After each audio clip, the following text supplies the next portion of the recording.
Derrière le grand homme qui était le professeur Joseph Kizerbo et qu'il reste, sommeillait avec humilité un grand volcan, une femme déterminée.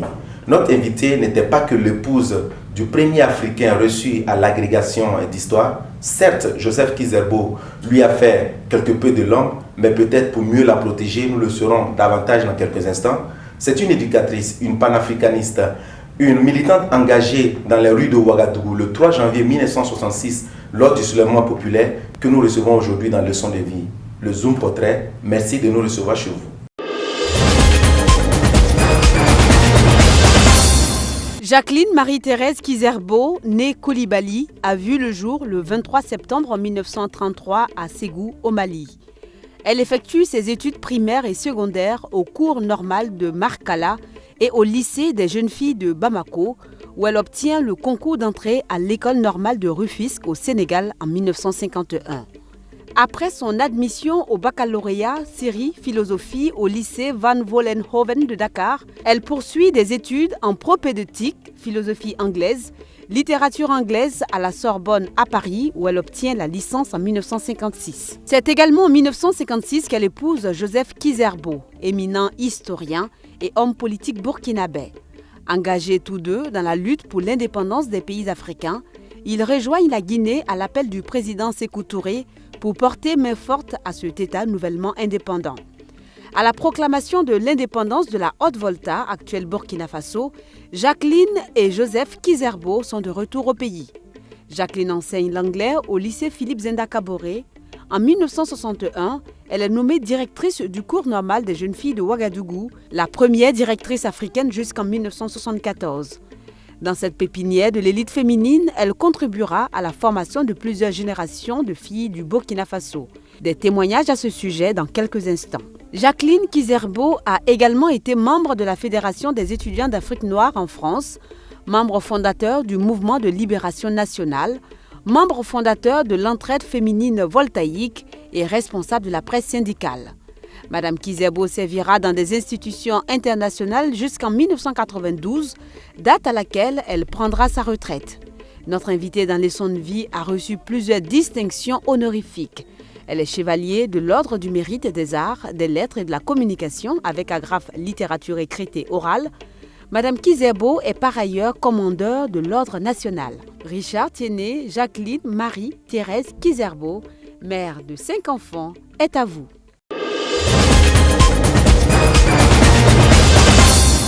Vous l'avez constaté avec nous, téléspectateurs, téléspectatrices de BF1, à travers ce Zoom Portrait, que notre invitée du jour est une grande dame. Nous sommes à la résidence aujourd'hui des Kizerbo. Merci d'avoir accepté notre invitation, Madame Kizerbo. C'est à nous de vous remercier de nous avoir permis de nous déplacer dans votre intimité ici dans votre résidence. Bienvenue, vous êtes chez vous.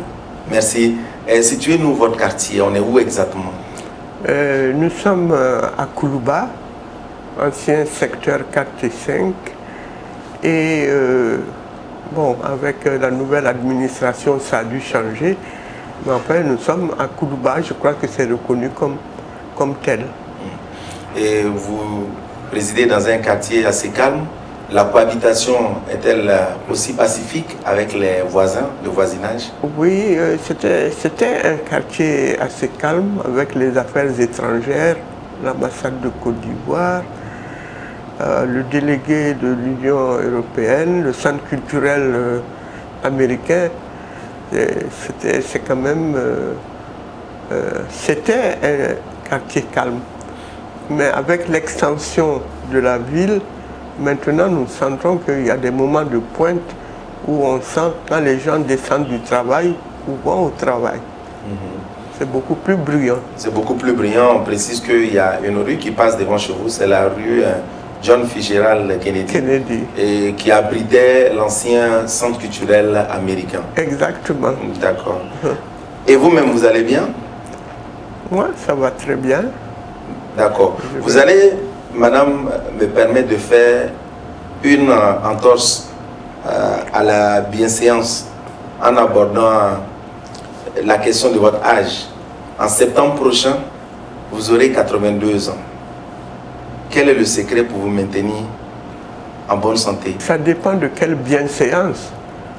En Afrique, avoir 82 ans, c'est une bénédiction et on n'a pas peur de l'âge en Afrique.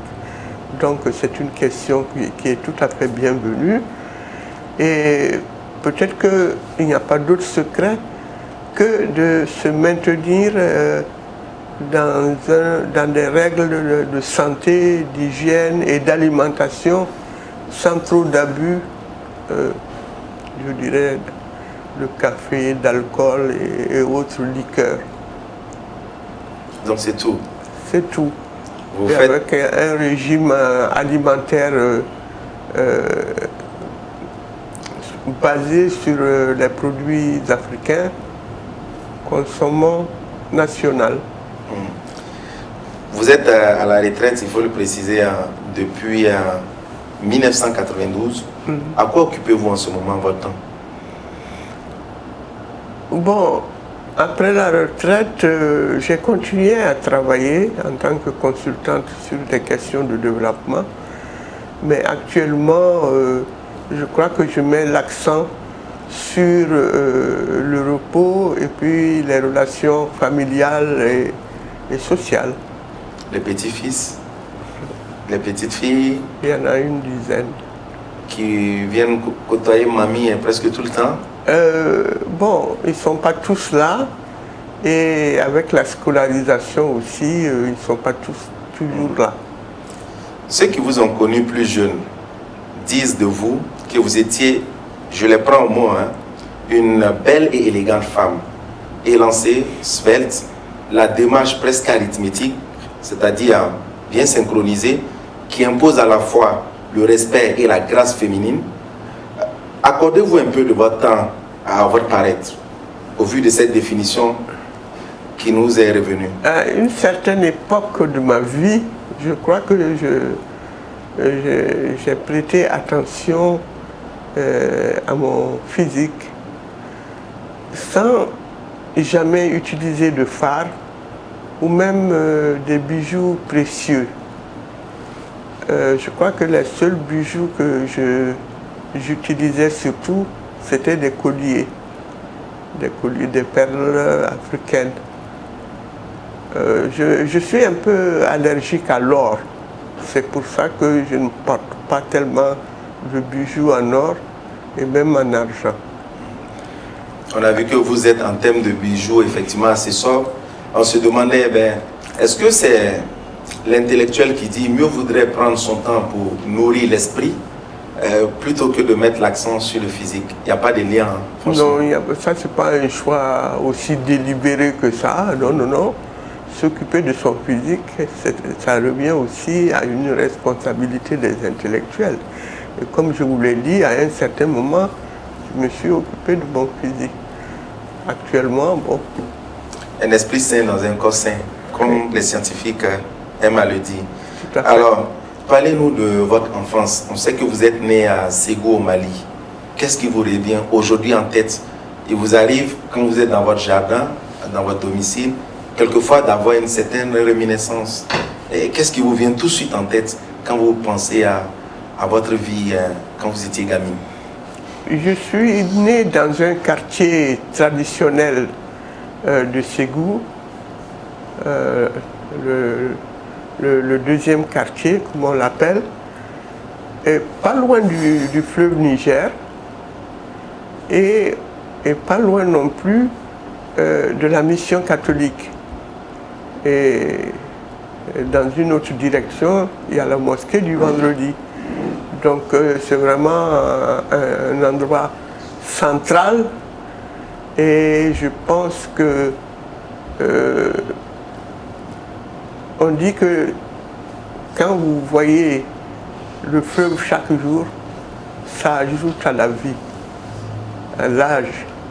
Et je pense que j'ai bénéficié de cette influence du fleuve Niger. Donc de temps en temps, vous avez encore le bruit de l'eau qui coule dans les oreilles. Oui, et puis le chemin que je suivais pour aller à l'école de la mission catholique. de chez nous à la mission catholique, on devait passer par une allée plantée de caïl cédra. Vous savez que le caïl cédra, c'est l'arbre de la colonisation. Et il y avait une grande allée plantée de caïl cédra tellement haut et grand que quand on passait là, on avait vraiment un peu peur. Aujourd'hui, ces arbres ne m'intimident pas, mais du temps de mon enfance, j'avais peur. Après vos études primaires et secondaires au Mali, vous avez obtenu le test d'entrée à l'école normale de Rufisque, c'est au Sénégal. Comment avez-vous vécu la séparation avec vos parents? Je précise pour ceux qui ne le savent pas que vous étiez alors la fille unique de Laza Coulibaly, qui lui se trouve être une grande figure historique du syndicalisme au Mali et également militant du Rassemblement démocratique africain, le RDA. Comment avez-vous vécu cette séparation, ce cordon ombilical avec la famille coupée? Oui, Laza Coulibaly est un mélange de tradition et très progressiste en même temps. De tradition, évidemment, je crois que quelque part, il ne s'est jamais consolé de n'avoir qu'une fille et que peut-être c'est pour ça qu'il voulait me donner une éducation correspondant à celle d'un garçon. Mais en même temps, il était très progressiste parce qu'il ne voyait pas d'inconvénient à ce que sa fille quitte le Soudan pour aller à Rufisque suivre des études secondaires. Le Soudan, c'était le Mali à l'époque, comme on l'appelait, le Mali. C'était actuel Mali, et Soudan autrefois. Et le Soudan faisait partie évidemment de l'ex-AOF. Afrique occidentale française. Et c'est parce que le Soudan faisait partie de l'AOF et que Rufisque était une école fédérale pour l'AOF. Et il n'y avait pas de second cycle dans toutes les colonies. Donc au Soudan, il n'y avait pas de second cycle. Et le second cycle était disponible seulement à Rufisque. Au Sénégal. Au Sénégal. Quels sont les livres qui ont marqué alors votre cursus scolaire? Comme livre de lecture, livre de loisirs, je me souviens par exemple des Hauts de Hurle-le-Vent et les textes de Chateaubriand et aussi les fables de La Fontaine qui, je pense, sont encore d'actualité aujourd'hui. Bien sûr. Nous le demandons pour nos jeunes frères parce que nous sommes certains qui s'intéressent à ce que vous avez lu et peut-être qu'ils iront vite à la bibliothèque après cet entretien. Alors, en 1956, vous épousez Joseph Kizerbo à Paris, en France. Comment est né le déclic? C'est deux intellectuels de haut rang qui se rencontrent, qui se disent on partage les mêmes goûts pour la lecture, on partage les mêmes goûts pour tout ce qui est engagement syndical, peut-être politique. Qu'est-ce qui vous amène à vous aimer? Oui, la rencontre c'est en fait à Bamako, à la mission catholique. Et Joseph Kizerbo venait de France pour aller en Haute-Volta. Et la Haute-Volta faisait partie du Soudan, enfin à Tougan, qui faisait partie du Soudan français. Donc il est passé par Bamako. Et c'est là en tout cas, il a dû m'apercevoir à la cathédrale, à la sortie de la messe, et peut-être il a demandé aussi à un de ses amis, le révérend Père Bouvier, qui était un grand sportif d'ailleurs. Aujourd'hui, il y a un stade Bouvier à Bamako. Donc, il a pris des renseignements, et c'est comme ça qu'il a retrouvé ma famille et mon père, et que, bon, après le baccalauréat, comme lui, il était déjà en France, j'ai obtenu une bourse pour aller à la Sorbonne et faire des études d'anglais. Ça veut dire c'était une relation sérieuse dès le départ, avec les contacts noués à travers un religieux, Voilà. Premier contact, Ouais. et les parents qui ont leur mot aussi à dire. Voilà.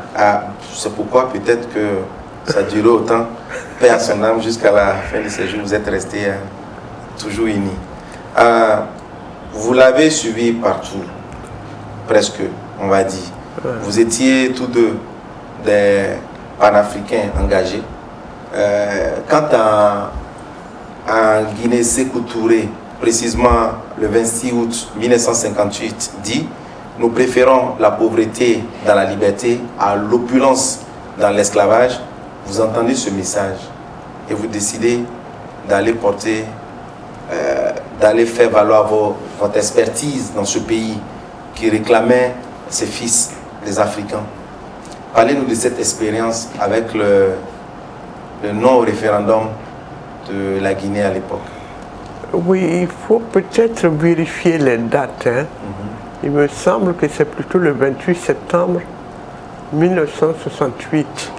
1958. 1958, oui. Qui a eu la grande question du général de Gaulle aux colonies, de choisir entre la communauté franco-africaine, mais nous on appelait ça la communauté franco-française, et l'indépendance. Et à cette époque, seuls les dirigeants africains, Sékou Touré a eu l'audace de répondre non. Oui. Et comme nous-mêmes, déjà, en tant que militants de la FEANF, nous recommandions l'indépendance, évidemment, nous étions au pied du mur. On ne pouvait pas avoir lutté pour l'indépendance et ne pas répondre à l'appel de Sékou Touré. Et vous êtes allé exactement dans quel but, au-delà de l'engagement politique ou syndicaliste? Il faut dire qu'à cette époque, les cadres qui avaient terminé leurs études avaient pratiquement choisi tous d'aller à Dakar, la capitale fédérale, parce que nous voulions constituer une masse critique justement pour relever le défi. Donc, quand Sékou Touré a envoyé son ministre de la Jeunesse à Dakar pour nous demander de venir, la plupart d'entre nous, nous avons répondu présent. Et nous avons répondu présent non seulement pour la Guinée, mais pour les autres colonies qui malheureusement n'avaient pas répondu, n'avaient pas choisi l'indépendance à cette époque. Votre union avec le professeur Joseph Kizerbo est né 5 enfants. Nous avons rencontré 3 de vos progénitures. Vous voulez savoir ce qu'ils pensent de vous? C'est maintenant dans la rubrique Avis. Je me rappelle d'une maman directrice qui était très aimée et respectée de ses élèves et qui avait le souci de développer la vie en communauté, d'inculquer le respect, la foi, le patriotisme, même le panafricanisme dans son éducation des jeunes filles.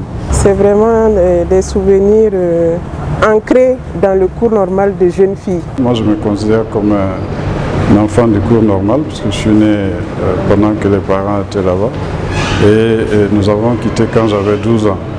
Mais c'était un grand espace au sens physique du terme et c'était aussi un espace très ouvert d'abord sur l'éducation et aussi sur toutes les activités des parents. C'est une mère qui était très portée sur le développement de ses enfants, mais les enfants pris au sens africain, puisque tous ceux qui venaient à la maison et qui avaient notre âge devenaient ses enfants. Donc elle avait une tradition de vie communautaire, mais elle attendait beaucoup de nous. Elle était très exigeante pour les études, pour la discipline. L'éducation était vraiment à l'ordre du jour. Je crois que le professeur Joseph Kizerbo l'a dit ensuite, ça a été le titre d'un de ses livres, Éduquer ou périr. Donc ils étaient éducateurs vraiment à 100% au moins. Elle était très occupée dans son rôle de directrice, mais il m'arrivait souvent d'aller dans son bureau, il y avait un petit espace un peu isolé, pour terminer mes devoirs et lui montrer mes réponses pendant qu'elle continuait à faire son travail. Et je vous assure qu'il valait mieux que les réponses soient bonnes. La maman n'acceptait pas le mensonge, en particulier chez ces enfants. Je te remercie pour ce que tu as fait à l'échelle familiale, communautaire, à l'échelle nationale et pour cet engagement pour l'Afrique, pour toutes les femmes de l'Afrique et pour les hommes, parce que tu as travaillé avant que ce ne soit un slogan pour le genre. Comme vous-même vous l'avez dit, papa et toi, chaque génération a des pyramides à bâtir. Merci vraiment du fond du cœur et que Dieu te garde. Merci pour le savoir, le savoir-faire, mais surtout pour le savoir-être que tu as inculqué à tes enfants et à toute la communauté des enfants que tu as encadrés. Tu nous as appris à nous dépasser dans toutes les dimensions de la vie et tu as été un modèle et un exemple au cours normal et bien au-delà. Merci et que Dieu te bénisse. Je voudrais t'assurer que ce que tu as fait pour les filles du cours normal, tu l'as fait pour nous aussi. Et nous en sommes si fiers et nous espérons pouvoir transmettre ce que tu nous as donné avec papa aux générations qui arrivent. Nous sommes de retour sur le plateau. Nous avons eu la chance d'avoir vos enfants qui sont quand même pris et qui ont accepté volontiers de faire ce témoignage. Vous avez certainement un avis à donner devant tout ce que vous venez d'entendre. Quelle est votre réaction? Je suis impressionné par leur analyse de la vie que nous avons menée avec eux. En fait, nous étions des parents très occupés par ailleurs. Et parfois, j'avais peur que nos enfants finissent par nous en vouloir, de nous occuper de tellement de choses et de ne pas nous occuper assez d'eux-mêmes. Donc, ils ont bien compris que ce qu'on faisait par ailleurs, c'était aussi pour eux et pour les enfants du pays et de l'Afrique. Ils ont compris qu'ils ont baigné là-dedans carrément, l'ambiance du cours normal des jeunes filles de Ouagadougou, l'actuel lycée Nelson Mandela. Nous y reviendrons, mais avant, pour entrer dans cet univers qui vous est cher, parce que certains disent de vous que vous êtes une psychologue, une sociologue, mais vous préférez le terme éducatrice. Tout à fait. Allons vers des gens qui vous connaissent en tant qu'éducatrice et c'est maintenant.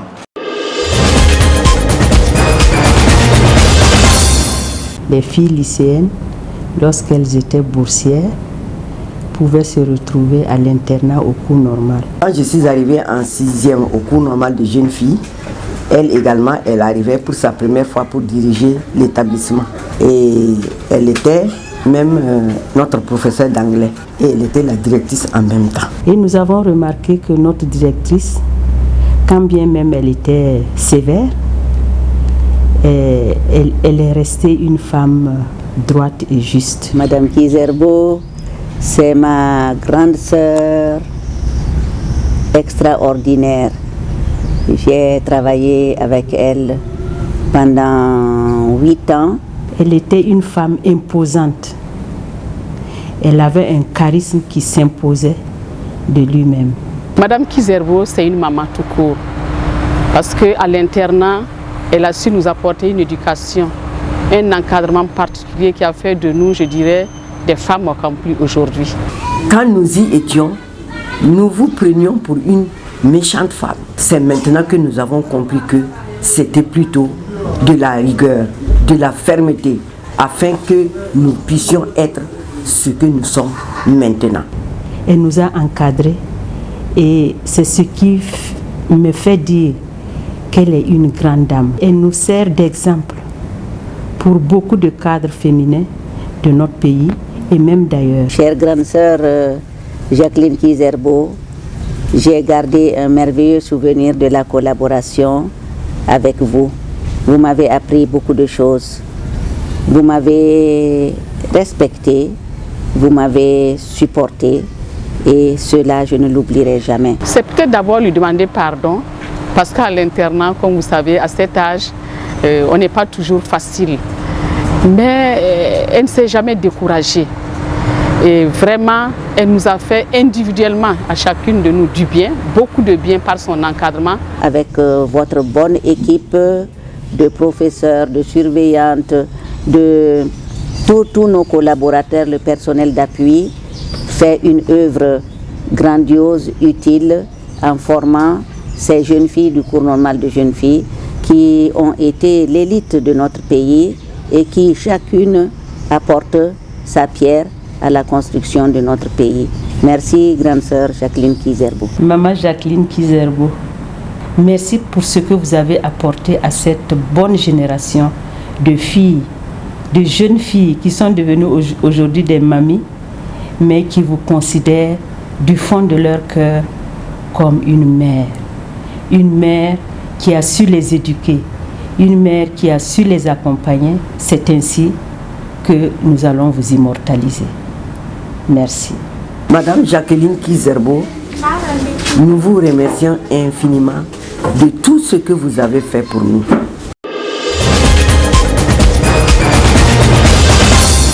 Assez émouvant, n'est-ce pas, d'entendre autant de témoignages. On retient que vous êtes l'exemple type de l'éducatrice parfaite, à la limite la mère de toutes ces jeunes filles qui étaient soit en même temps au cours normal des jeunes filles à l'internat, mais d'autres qui étaient dans d'autres établissements, mais qui résidaient au niveau de l'internat. Votre réaction après avoir entendu ses collaboratrices et ses élèves? Mon Dieu, que dire après tant de témoignages? Vous avez dit tout à l'heure qu'on parle de sociologue ou de psychologue et que je préfère éducatrice. Mais l'éducation implique toutes ces connaissances. Pour éduquer des enfants, il faut connaître la société à laquelle ils appartiennent, d'où ils viennent et pour quelle société on les forme. Et il faut aussi connaître ces jeunes, leurs difficultés, les problèmes qu'elles rencontrent et comment les aider à surmonter ces difficultés. Alors parfois, effectivement, on a l'air d'être méchante, de les empêcher de faire ce que à l'époque leur paraissait bien, et aujourd'hui elles reconnaissent que tout ça c'était un peu dans leur intérêt à elles et dans l'intérêt de leur famille future. Donc c'est à mon tour de leur dire merci et de leur exprimer ma reconnaissance pour tout ce qu'elles ont témoigné et qu'elles incarnent aujourd'hui pour le pays. Elles vous l'ont aussi bien rendu en vous organisant 72 heures d'hommage. C'était du 29 au 31 mai 2015 et la statuette que nous avons juste dans le décor est un des cadeaux hommages qu'elles vous ont décerné, tout à fait mérité à votre image pour l'éducation que vous leur avez donnée. Et puis elles l'ont précisé elles-mêmes, c'est quand même les pionnières, les premières filles intellectuelles que vous avez formées. Pour cela, la nation vous reste indéfiniment redevable. Précisons également que contrairement à la plupart des enseignants blancs à l'époque, qui étaient plutôt soit des instituteurs, soit des cadres coloniaux reconvertis, vous étiez quand même une intellectuelle formée à la Sorbonne qui débarquait sans complexe au niveau de cet établissement juste quand le Burkina Faso obtenait son indépendance, n'est-ce pas? Alors, vos filles retiendront cette phrase de vous elles ont insisté pour que pendant l'émission nous revenons sur la formulation. Vous allez nous dire c'est la bonne. Je vous moult fois dit de ne pas aller vous accrocher au grillage pour échanger des baisers volés. Ils vous suceront comme des oranges et rejetteront la peau. Est-ce que c'est exactement le thème que vous employez pour les orienter? Je ne sais pas trop si c'est les mots exacts, oui, mais c'est exactement l'idée qu'elles peuvent se laisser entraîner par des plaisirs passagers et qui compromettent leur vie. Et malheureusement, certaines ont perdu même la vie avec des grossesses non désirées et des tentatives d'avortement. Et c'est pour ça que, un peu dans le cadre de tout ce qui s'était passé dans l'année internationale de la population, avec tout ce qui a été dit sur l'éducation sexuelle et la planification familiale, nous avons insisté pour que les jeunes filles reçoivent une éducation dans ce domaine-là aussi, et qu'elles ne soient pas des victimes faciles. Revenons un peu sur des aspects de votre vie. On connaît l'éducatrice,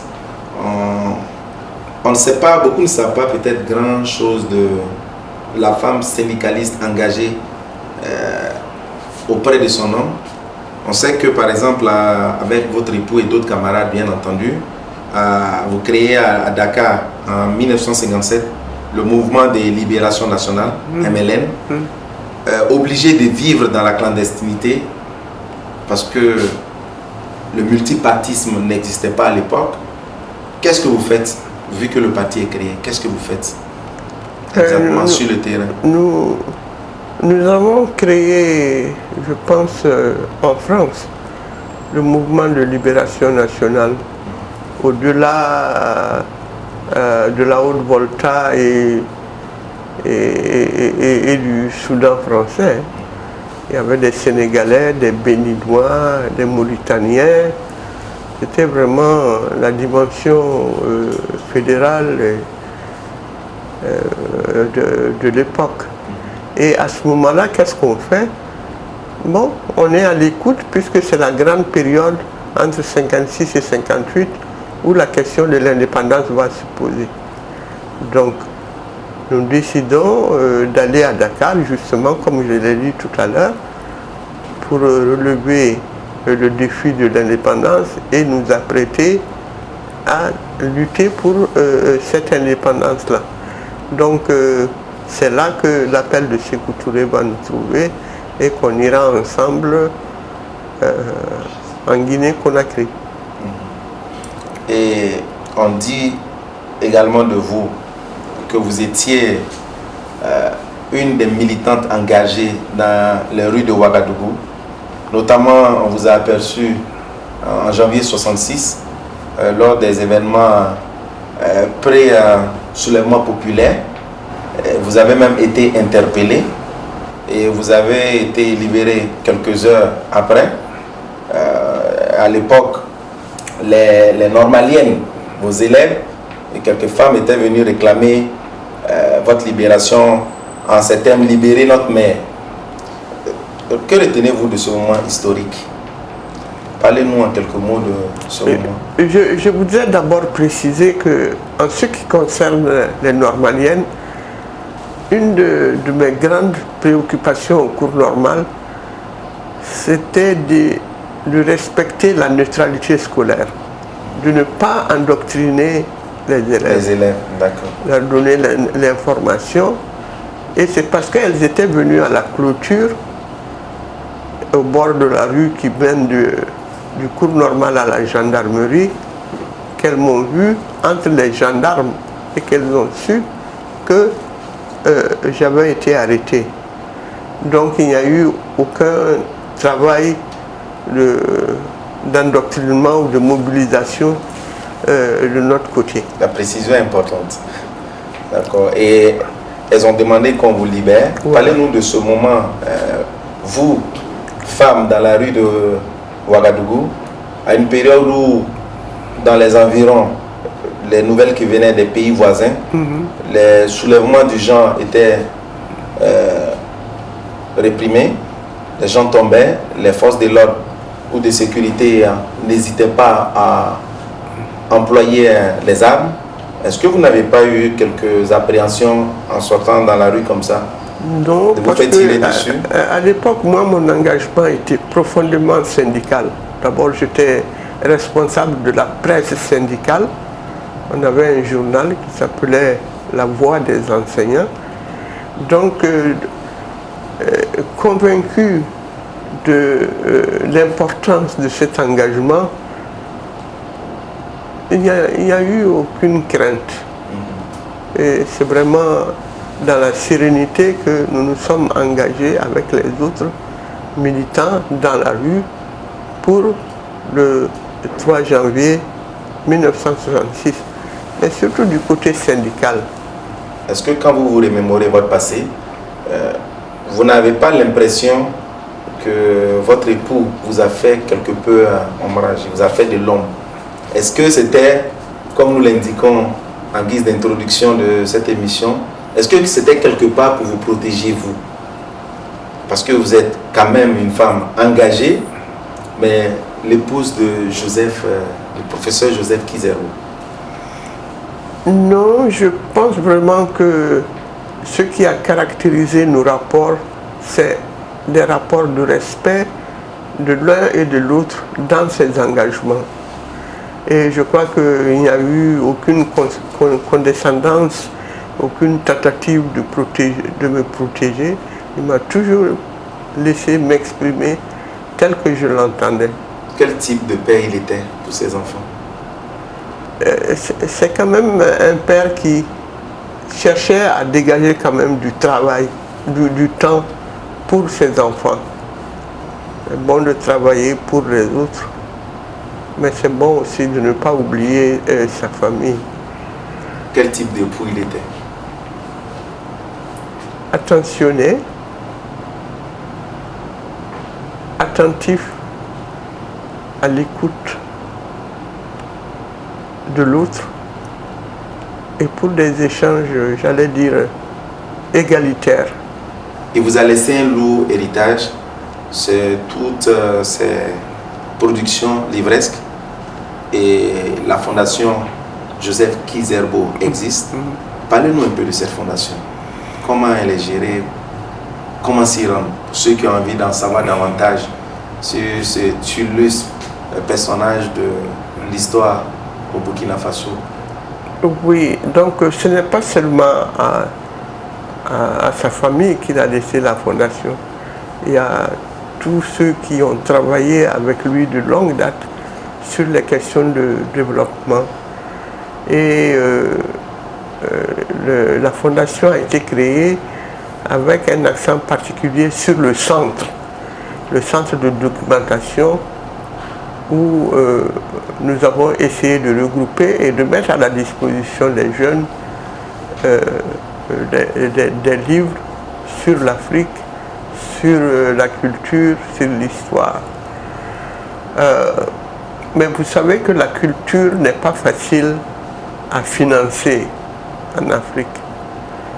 Nous avons tenu bon avec le soutien d'un certain nombre de partenaires, tels que la coopération luxembourgeoise, l'UEMOA et l'UNESCO dans une certaine mesure.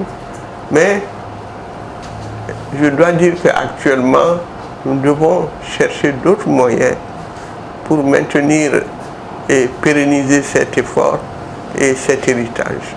Lui donner son autonomie. On apprend aussi qu'il y a des ouvrages qui sortent même après le départ du professeur Joseph Kizerbo. Il y en a suffisamment des écrits, des manuscrits encore dans les tiroirs. Oui, il y a à peu près 7 à 8 titres posthumes qui ont été déjà publiés, et il y a encore des manuscrits qui pourraient être édités et publiés. Donc il y a du travail à faire et il faut rechercher les moyens pour le faire. Il faut que ces moyens-là, on les trouve. En tout cas, un appel est lancé à tous ceux qui peuvent d'une manière ou d'une autre aider la fondation Joseph Kizerbo, et pour ceux qui veulent des informations, comment se rendre au niveau de cette fondation, Nous avons un numéro qui s'affiche tout juste en ce moment même au bas de votre écran. Voilà, vous pouvez appeler et prendre les renseignements que vous souhaitez. Nous allons passer à une rubrique cliché pour vous commenter 3 photos au choix. Et c'est maintenant. Là, c'est le jour du mariage à Paris avec Alioune Diop de Présence africaine comme mon témoin à moi et Madame Luisette Diakité comme témoin du professeur Kizerbo. Donc c'est à la mairie du 6e arrondissement à Paris. C'était un des plus beaux jours de votre vie. Un des plus beaux jours.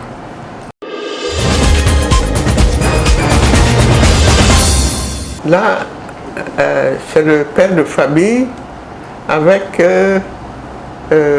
4 des enfants.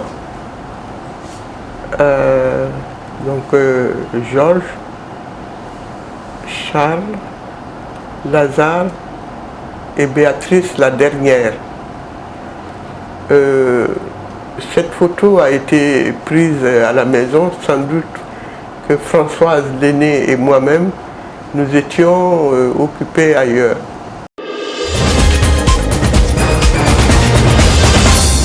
La dernière photo, une des plus récentes d'ailleurs, avec Mamadou Dia du Sénégal et avec lequel nous avons travaillé. Nous avons travaillé à l'internationale africaine, l'internationale socialiste africaine. Ça, c'est dans les années 90-92.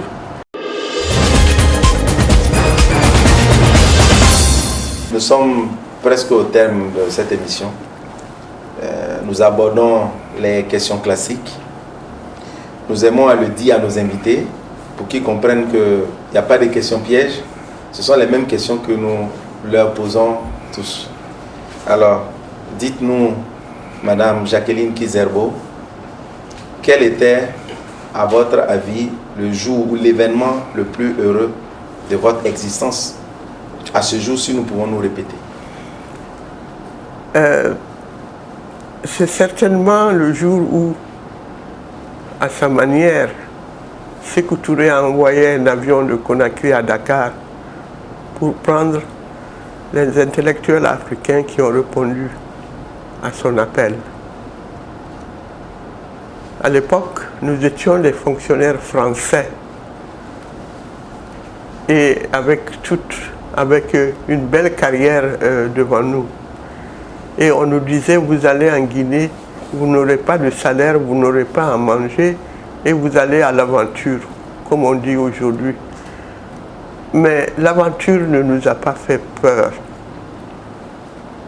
Quand nous sommes arrivés sur le tarmac à Conakry, la garde républicaine, la garde nationale était là.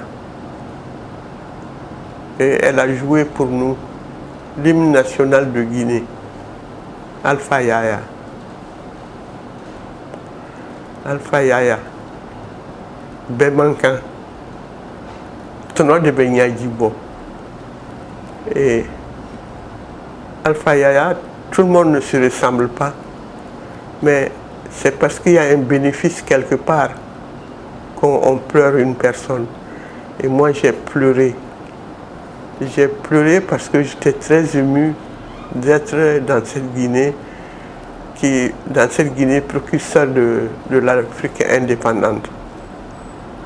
Et de là, il nous a conduits directement à l'Assemblée nationale, où nous avons droit à un discours de bienvenue.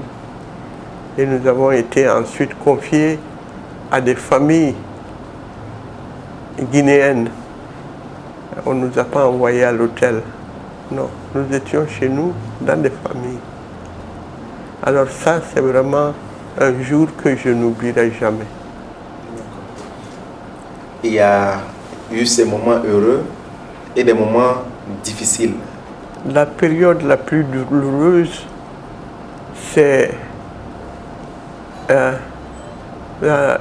pratiquement presque les 10 années que nous avons dû passer à l'extérieur, loin de nos parents, de nos amis et de toutes nos connaissances, et qui en fait un trou dans notre histoire.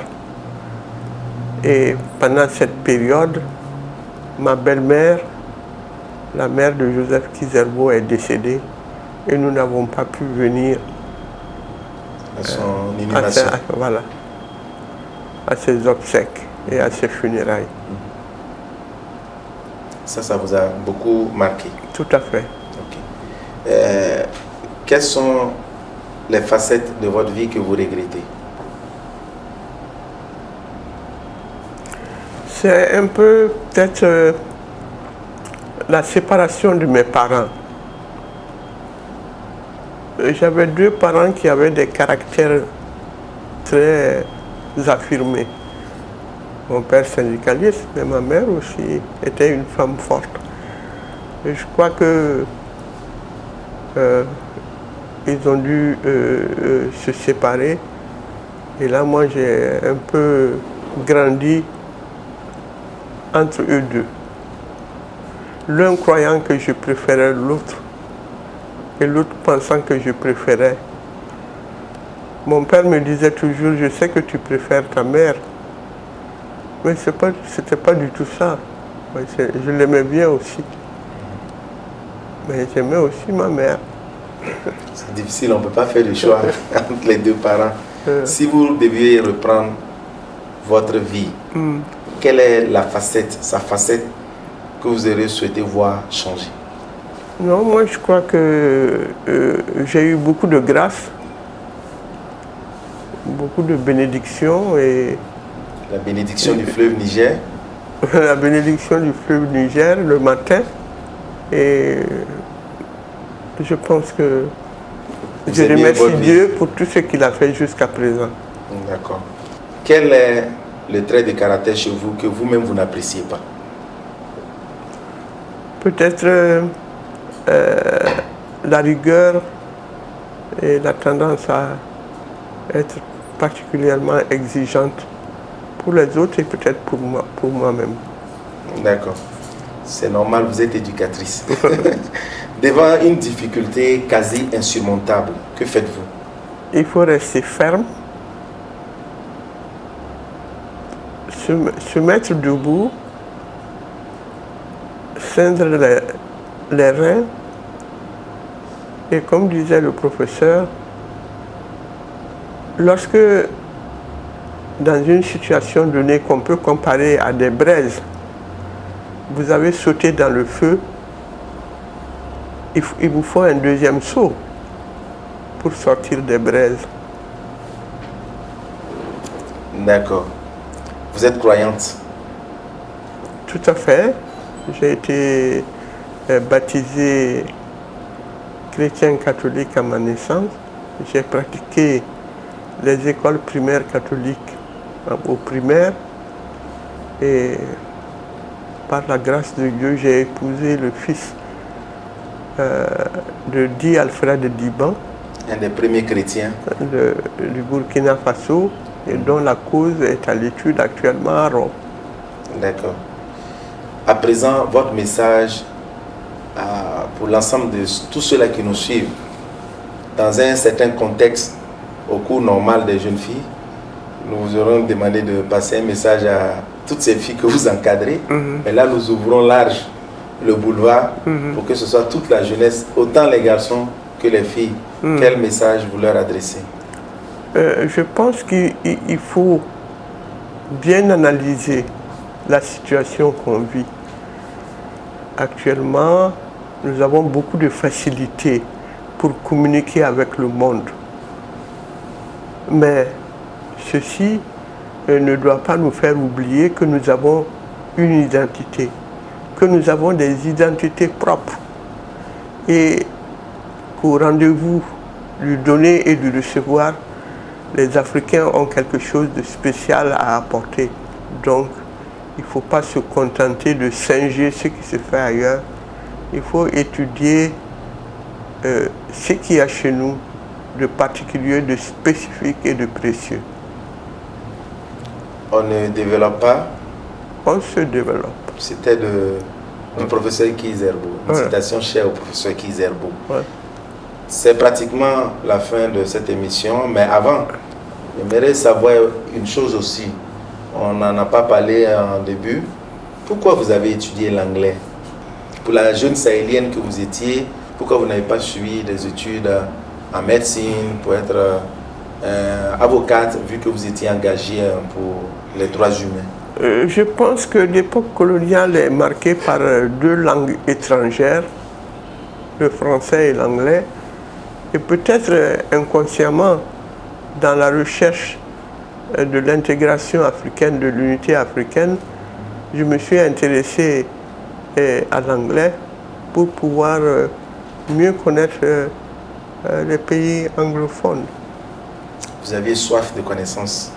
Soif de connaissances de chez nous et d'ailleurs. Ces deux suggestions pour terminer. Une citation qui vous est chère dans une ethnie de votre choix, que vous traduisez en français, pour ceux qui ne comprennent pas l'ethnie, bien entendu. Et on va finir par le chant. Mais on commence par... Vous avez beaucoup fait chanter les normaliennes.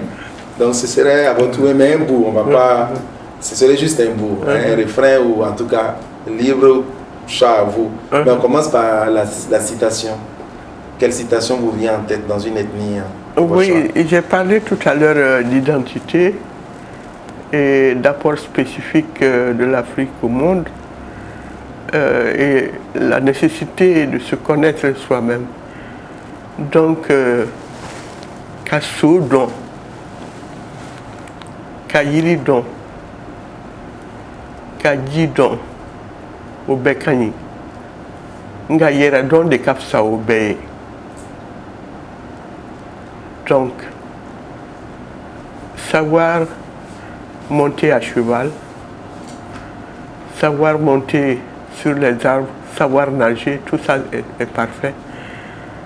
Mais se connaître soi-même vaut mieux que tout. C'est bien dit. La connaissance de soi ouvre des boulevards de réussite. C'est bien dit. Et le chant, bonus. Quel chant vous fredonnez, que vous aimez, un artiste particulier ou un chant qui vous a marqué pendant votre enfance? Quoi? Maningako, Maningako, Dijukako, Matiye. Si vous êtes en face d'une situation qui concerne un ami, ou bien un adversaire, vous les traitez de la même manière. Et comme ça, personne ne saura de quel côté vous êtes. Vous aurez pu faire une artiste. Vous croyez? Oui, parce que on ne s'attendait pas à voir le chant. On se disait, est-ce que Madame Jacqueline Kizerbo va accepter de chanter? Mais au final, quand on essaie de faire un flashback depuis le début de cette émission, on a eu droit à deux chants. Celui que vous venez d'interpréter et l'hymne national à votre descente d'avion que vous avez bien traduit pour nous. Merci pour ce témoignage, pour ces leçons de vie partagées. Nous sommes au thème de cette émission. Est-ce que vous avez un mot à dire pour conclure leçon de vie? Encore merci aux élèves, aux jeunes avec lesquels j'ai eu à travailler. Merci à toutes les femmes et à tous les hommes que j'ai côtoyés dans mes différents engagements et que Dieu nous garde. Et merci aussi à cette équipe impressionnante de jeunes techniciens que je regarde avec beaucoup d'admiration, hommes et femmes. Merci. Merci à l'équipe de réalisation et de production de Leçons de vie. Merci également à tous ceux-là qui ont accepté nous faire des témoignages au sujet de l'invité du jour. Une grande dame, une femme qui s'est ouverte à nous, à l'équipe de la télévision au cœur de nos défis. Merci et bonne suite en suivant le reste des programmes des BFM.